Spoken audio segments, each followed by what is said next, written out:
दिल ना उम्मीद तो नहीं, नाकाम ही तो है।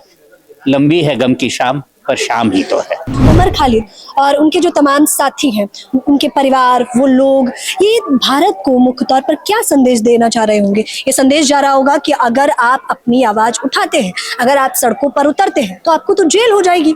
जी बिल्कुल, जो ज्यादा बोलेगा हम बंद कर सकते हैं और कोई जज भी आपको छुड़ा नहीं सकता है। न्यायपालिका हमेशा कहती है कि जेल नॉट बेल, पर उसमें भी कई एक्सेप्शंस है। ऐसे मामले में बेल नहीं दिया जाता है।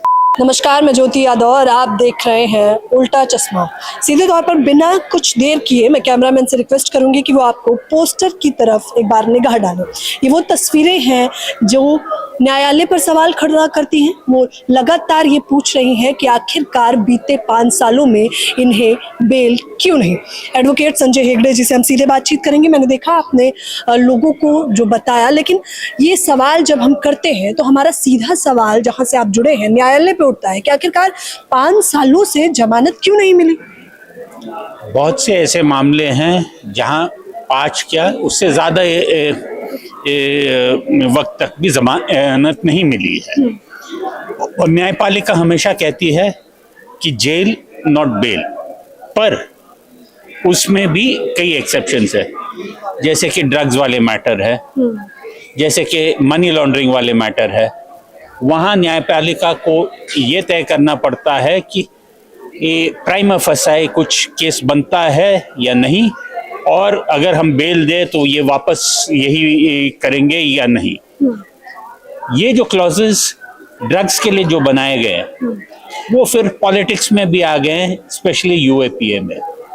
और जब कोई सिस्टम से के खिलाफ जाता है, कि सिस्टम से कुछ कई सारे डेमोन्स्ट्रेशंस में होते हैं वगैरह, तो जब भी किसी देश में कोई मंत्री पूछ लेता है पुलिस वाले से कि ये ज्यादा तो नहीं बोल रहा है, तो पुलिस वाले को वो इशारा समझ जाता है, क्योंकि ऐसे केसेस लगा देते हैं और न्याय जजों को ये कह देते हैं सब ऐसे मामले में बेल नहीं दिया जाता है। तो बेल देने के लिए जो सुनवाई होती है वो लंबा खींच जाता है, और अमूमन कभी इस मामले में तो 5 साल हमें लगे हैं। कई और मामले भी पहले के दौरान भी ऐसे हुए हैं, जैसे कांग्रेस के वक्त विनायक सेन, उनको उम्र कैद की भी सजा हुई थी। तो उमर कैद की सजा हुई थी। दूसरे सवाल पे शिफ्ट करना चाह रही थी कि उमर खालिद और उनके जो तमाम साथी हैं, उनके परिवार, वो लोग, ये भारत को मुख्य तौर पर क्या संदेश देना चाह रहे होंगे? ये संदेश जा रहा होगा कि अगर आप अपनी आवाज उठाते हैं, अगर आप सड़कों पर उतरते हैं, तो आपको तो जेल हो जाएगी। जी बिल्कुल। और वो सिर्फ उमर खालिद के रिश्तेदारों के लिए नहीं है, शर्जील इमाम के रिश्तेदारों के लिए नहीं है, पर ये जो मैसेज है वो हम सब के लिए है। जो ज्यादा बोलेगा हम बंद कर सकते हैं और कोई जज भी आपको छुड़ा नहीं सकता है। तो आज के दौरान हमारे न्यायपालिकाओं, हमारे जजों पर एक खास जिम्मा है कि जैसे हमारे जो सेना हमें भारत के बाहर से जो प्रोटेक्शन देती है, वैसा ही भारत के अंदर हमारे हकों का प्रोटेक्शन जजों का जिम्मा बनता है। बीते 5 सालों में आप लोगों की तमाम बैठकें हुई, चर्चाएं हुई, लेकिन अगर सुप्रीम कोर्ट की तरफ से या कोर्ट की तरफ से जो है जमानत नहीं मिल रही है, तो उसका निष्कर्ष क्या निकल रहा है और क्या संदेश जा रहा है? देखिए, संदेश मैं फैज साहब के उन मिसरों में दूंगा कि दिल ना उम्मीद तो नहीं, नाकाम ही तो है। लंबी है गम की शाम, पर शाम ही तो है। हमारा ये आशा है कि ये लंबी गम की शाम जो है बीत जाएगी। न्यायालय की जब हम बात करते हैं तो हमारे दिमाग में, जनता के दिमाग में चलता है कि हम उस पर टीका टिप्पणी नहीं कर सकते, लेकिन हम उनके फैसलों पर सवाल तो उठा सकते हैं, सवाल पूछ तो सकते हैं। जी बिल्कुल बिल्कुल।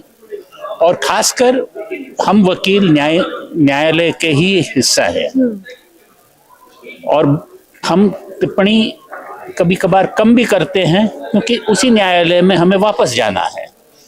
आज किसी एक फैसले से हम अगर निराश है, कल दूसरे फैसले से हमें उम्मीद वापस आती है।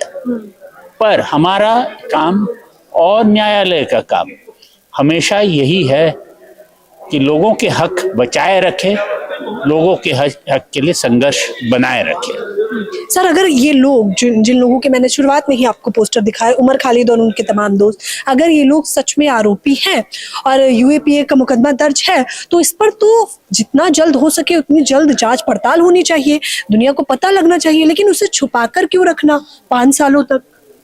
देखिए, जांच पड़ताल तो हो चुकी है, चार्जशीट भी हो चुका है। चार्जशीट में 3000-6000 पेज बहुत कुछ भरे हैं, और कुछ 500 गवाहें हैं, सीक्रेट गवाहें हैं। तो ये ऐसे वाले जो ट्रायल है लंबे अरसे तक चलेगा। अब सवाल ये है कि जब तक ट्रायल खत्म ना हो तब तक आप अंदर ही रखोगे, तो उसीलिए जमानत जरूरी है। और आशा यही कर सकते हैं कि दिवाली के साथ कुछ ना कुछ और नई किरण आ जाए। इस मामले के बाद क्या आपको नहीं लगता कि आम जनता का न्यायालय से कहीं ना कहीं भरोसा उठता जा रहा है? देखिए, टूटता जा रहा है। कभी कभार उठता है, कभी कभार टूटता है, पर कभी कभार बुलंद भी हो जाता है। और हर ऐसे फैसले के बाद न्यायालय में भी विचार विमर्श हो जाता है कि ऐसे क्यों हुआ है और इस पे कैसे सुधार लाया जाए। पूर्व सीजीआई ने एक इंटरव्यू के दौरान ये कहा कि इस पूरे मामले को लेकर, आपकी मुस्कुराहट ही बता रही है कि आपको सवाल पता है, इस पूरे मामले को लेकर उन्होंने उनके वकील को ही जिम्मेदार ठहरा दिया। देखिए, पूर्व न्यायाधीश मेरे प्रोफेसर भी रह चुके हैं और वो बड़े अच्छे वकील भी हैं। तो वकील जो बोलते हैं और जो नहीं बोलते हैं उसमें भी बहुत सारे किस्से जुड़े हुए हैं। तो पूर्व न्यायाधीश शायद ये नहीं पूछ रहे हैं कि वकीलों ने उस बेंच से क्यों अपना पिटीशन वापस ले लिया, क्योंकि वो जानते भी है कि अगर सुप्रीम कोर्ट से इस मामले में ये कोई डिसमिसल आ जाता है तो फिर कोई और कोर्ट कभी शायद बेल ना दे। तो उनके वकील जो है वही वकीलों में कपिल सिब्बल साहब भी थे। उन्होंने समझा कि यहाँ डिसमिसल लेने से बेहतर है कि एक बार विड्रॉ करके कहीं और कोशिश करें। और हमें तो पूरी उम्मीद थी कि शायद ट्रायल कोर्ट या हाई कोर्ट पे वापस बेल मिल जाए, पर नहीं हुआ है, तो वापस मामला सुप्रीम कोर्ट में आया है। तो पूर्व न्यायाधीश, मुख्य न्यायाधीश को ये तो पता होना चाहिए, और वो बड़े अच्छे वकील हैं और बड़े अच्छे प्रोफेसर भी मेरे रह चुके हैं, कि अगर किसी बेंच के ऊपर उसी कोर्ट के वकील ये समझे कि इस मामले को आगे नहीं बढ़ाना चाहिए, तो